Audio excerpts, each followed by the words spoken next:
Solve the system by substitution or elimination. If the system is inconsistent or has dependent equations, say so. Here we have a system of 3 equations and 3 unknowns. Let's start by identifying these as equations 1, 2, and 3. Now, we're going to choose to eliminate a variable, and I'm going to pick on this variable x because our coefficients are going to be pretty easy to work with. Now, let's choose equations 1 and 3, and let's eliminate the variable x. To do that, we need to fix one of these equations. I'm going to multiply equation 1 through by a negative 1 so that we can create coefficients here that are additive inverses. So equation 1 becomes a negative 3x minus 5y minus 3z is equal to negative 2. So that was negative 1 times equation 1. Let's just rewrite equation 3 now. It's 3x plus 10y minus 2z is equal to 6. Adding these equations together, our x variable eliminates, and we get a 5y minus 5z is equal to 4. I'm going to identify this as equation number 4. Now let's go back to our original 3 equations, and let's select equations 1 and 2 and eliminate the variable x again. Here I'm going to fix equation number 1 by multiplying it through by negative 2.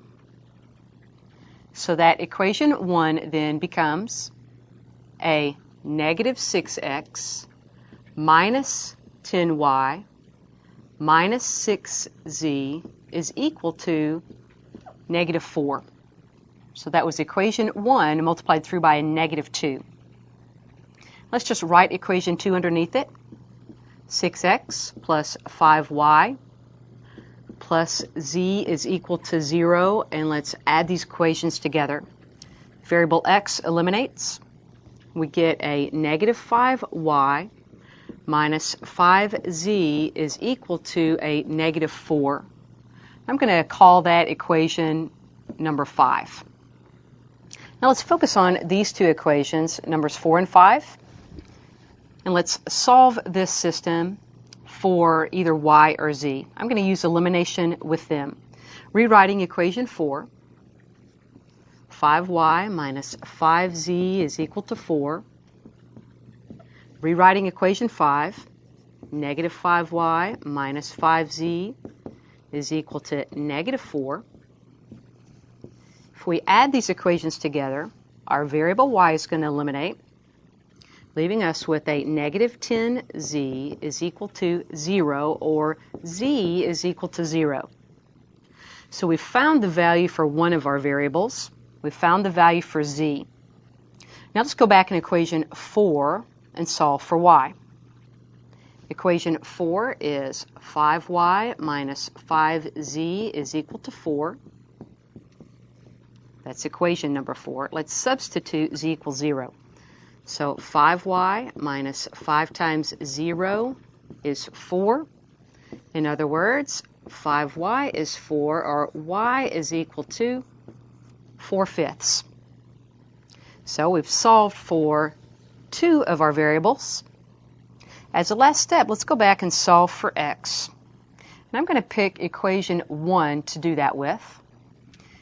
Equation number 1 is 3x plus 5y plus 3z is equal to 2.